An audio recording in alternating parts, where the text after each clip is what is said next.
Assalamualaikum student, welcome to my YouTube channel English by Zubair. In this video we will learn about chapter number 11 part 2. Students, पीछे हमने ना एक चीज़ देखी थी कि ये जो सब्सिडरी लेजर अकाउंट होते थे, इनका जो सेपरेट का जो हम टोटल करते थे ना, चाहे वो डेटर्स का चाहे क्रेडिटर्स का, जैसे कि ये देखो ये टोटल कितना आया हुआ था 2000 इसका 7500 इसका क्या आया हुआ था, टोटल आया हुआ था।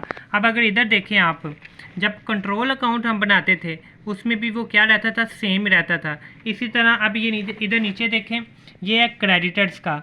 तो क्रेडिटर का जो टोटल है वो कितना 3500, ये इंडिविजुअली यानी कि जो लहदा सारे क्रेडिटर्स का। और जब कंट्रोल अकाउंट में हमने इकट्ठा बनाया था क्रेडिटर्स का, वो भी कितना आया 3500 सेम आया था। तो इसलिए इंडिविजुअल्स का टोटल और कंट्रोल अकाउंट का टोटल हमेशा क्या रहना चाहिए, सेम रहना चाहिए।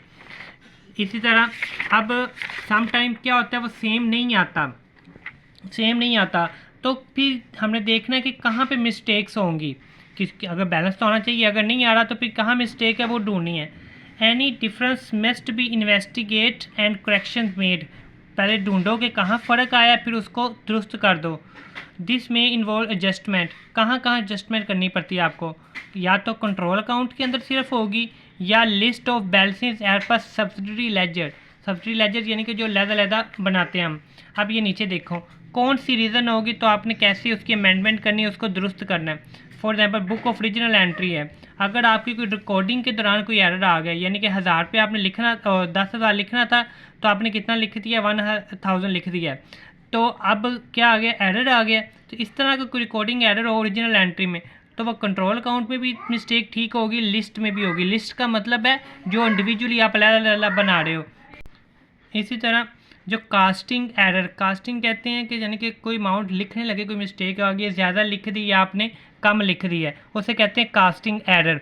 तो अगर कास्टिंग एरर हुआ है बुक, तो फिर आपने कंट्रोल अकाउंट के अंदर सिर्फ दुरुस्त करनी है। इसी तरह मेन लेजर के अंदर आपने कोई पोस्टिंग के दौरान 70,000 लिखना था, 70,000 लिख दिया, तो वो सिर्फ कंट्रोल अकाउंट के अंदर उसको आपने दुरुस्त करके लिखना है। इसी तरह मेन अकाउंट के अंदर अगर आपने कोई कास्टिंग की है, तो वो भी कंट्रोल अकाउंट के अंदर, कास्टिंग कोई भी है वो कंट्रोल अकाउंट के अंदर बस चेंजिंग होगी।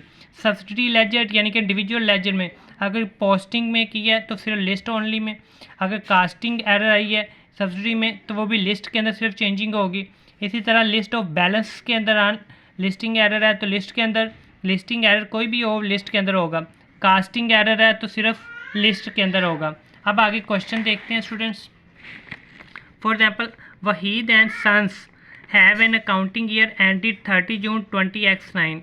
At the end, the balance on the receivable ledger control account was 1,30,000. ये क्या कंट्रोल रिसीवेबल यानी कि डेटर्स का, डेटर के कंट्रोल अकाउंट का बैलेंस कितना है 1,30,000। तो डेटर हम का नॉर्मल बैलेंस क्या होता है, डेबिट होता है, तो इसलिए बैलेंस डेबिट साइड पर 1,30,000 आ गया। But the total of the individual accounts, individual यानी कि वो सब्सिडरी वाला अलग, वो कितना आया 1,27,240, क्योंकि सेम होना चाहिए पर सेम नहीं आया, उसका 1,30,000 और उसका इतना आया है, तो इसका तो आपने इधर लिख दिया है। तो चाहे वो लिस्ट वाला है, नीचे देखें ये जो लिस्ट के अंदर हमने दुरुस्त करना है ना, वो नीचे करके लिखेंगे। अब वो 1,27,000, ये देखें balance as per list of individual balance 30 June कितना 1,27,240 इधर आ गया। इसी तरह अब आगे बाकी जो मिस्टेक्स हुई हैं वो, the sales day book total for weeks 22 had been overcast 600। पीछे आपने देखना है कि जी ओवरकास्ट का, इधर देखें ये जो ओवरकास्ट का होता है कास्टिंग का, वो सिर्फ किसके अंदर दुरुस्त करना होता है, कंट्रोल अकाउंट के अंदर, लिस्ट के साथ उसका कोई लिंक नहीं है।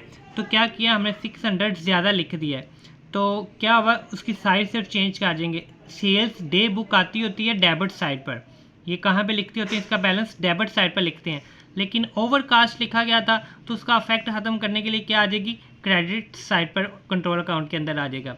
इसी तरह a credit balance of 420 on creams account है, क्रीम्स अकाउंट से पता चल गया कि ये कोई इंडिविजुअल अकाउंट की बात हो रही है, अकेले की बात हो रही है। Had been incorrectly treated as debit entry, यानी कि क्रेडिट बैलेंस था तो हमने उसको क्या कर दिया, डेबिट एंट्री में लिख दिया। वाइल लिस्टिंग, नाम से जाहिर हो रहा है लिस्टिंग द रिसीवेबल लेजर, तो लिस्टिंग की मिस्टेक है तो सिर्फ किसके अंदर जानी है, लिस्ट के अंदर ही जानी है। लिस्टिंग की कोई भी मिस्टेक होगी वो लिस्ट के अंदर जाएगी। तो लेकिन 420 इसका समझ लो, इधर से वैसे मिसाल देके बताता हूँ। 420 मिसाल के तौर पर हमने लिखना था इस तरफ, तो इधर करके हमने क्या लिख दिया, डेबिट साइड पर लिख दिया। तो क्या आपको लगता है आप दुरुस्त करने के लिए दोबारा डेबिट साइड पर 420 इधर लिख देंगे 420? नहीं, इधर हम कितना लिखेंगे 840, क्योंकि उधर से रेस तो नहीं करना। जब इधर 840 लिखोगे तो 840 में से इधर से 420 निकल जाएगा, बाकी इधर कितना रह जाएगा, 420 ही रह जाएगा। ठीक है। इसी तरह आप नीचे देखो, credit balance of Kareem's account treat is at debit balance, क्योंकि हमने उसको डेबिट बैलेंस ट्रीट कर लिया था। तो अब उसको क्या करेंगे, 420 का डबल करके 840 लिखेंगे, क्योंकि एक 420 उसका अफेक्ट खत्म करने के लिए, दूसरा अपनी असल जगह पे रखने के लिए। ठीक है। Contra for piece 3000 had been enter in Bangish account in the receivable ledger. Receivable ledger account में हमने 3000 लिखना था, but no other entry had been made, लेकिन उसको करना भूल गए। कंट्रोल अकाउंट की एंट्री है तो बस उसको क्या करेंगे, 3000 के नाम से लिख लेंगे। उसके बाद ये बड़ी साइड है, इसमें से आप दोनों ये माइनस करोगे तो ये टोटल आ जाएगा। इसी तरह 1,27,240 में से ये माइनस करोगे तो ये आ जाएगा। तो इस तरह दोनों का ये जो बैलेंस है और ये जो बैलेंस है, ये दोनों क्या हो जाएंगे, सेम आ जाएंगे। ये तो हमने किया डेटर्स के पॉइंट ऑफ व्यू से, ये है क्रेडिटर के पॉइंट ऑफ व्यू से। Babar Shafi prepare the following payable ledger reconciliation statement on 30 June 20X9। Balance on purchase ledger control account 46,865। ये देखिए परचेजिस का है, तो परचेजिस का नॉर्मल बैलेंस क्या होता है, क्रेडिट होता है, इसलिए क्रेडिट साइड पर ये अमाउंट आ जाएगी। उसके बाद payment enter twice in purchase ledger control account.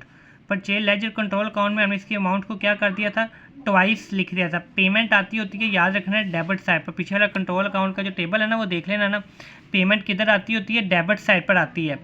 तो हमने इधर लिख दिया था, लेकिन अब उसको दुरुस्त करने के लिए कहाँ कर देंगे, क्रेडिट साइड पर उसको लिख देंगे, ऑपोजिट साइड पर कर देंगे। Purchase day book overcast. Purchase day book को हमने क्या कर दिया, ओवरकास्ट ज़्यादा लिख दिया था, तो परचेज डे बुक आती है इस तरफ, तब उसका इफेक्ट ख़त्म करने के लिए दूसरी साइड पर लिख लेंगे।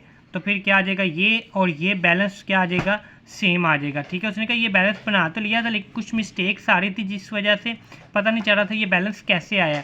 तो अब मिस्टेक्स की वजह से ये दोनों बैलेंस सेम हो गए, और ये जो बैलेंस आया ये कहाँ चला जाएगा, बैलेंस शीट के अंदर, क्योंकि बैलेंस शीट के अंदर एसेट्स आते हैं और लाइबिलिटी आती है और इनकम आती है। तो इससे लाइबिलिटी आई है तो ये बैलेंस शीट के अंदर चली जाएगी। ठीक है। लेकिन आपने वो पीछे अच्छी तरह ये जो टेबल है, ये वाला अच्छी तरह, ये MCQs के लिए भी, शॉर्ट के लिए भी बड़ा इंपॉर्टेंट है, इसको अच्छी तरह करना है। उसके बाद फिर आपने वो जो पीछे कंट्रोल अकाउंट का जो स्ट्रक्चर टेबल बताया हुए हैं डेटर का और क्रेडिटर का, वो अच्छी तरह करना है। फिर भी ये थोड़ा सा कॉम्प्लिकेटेड था, ज़्यादा डिटेल में नहीं बता सका। अगर आपको कोई प्रॉब्लम हो तो फिर आप कमेंट्स में पूछ लीजिएगा। Thank you.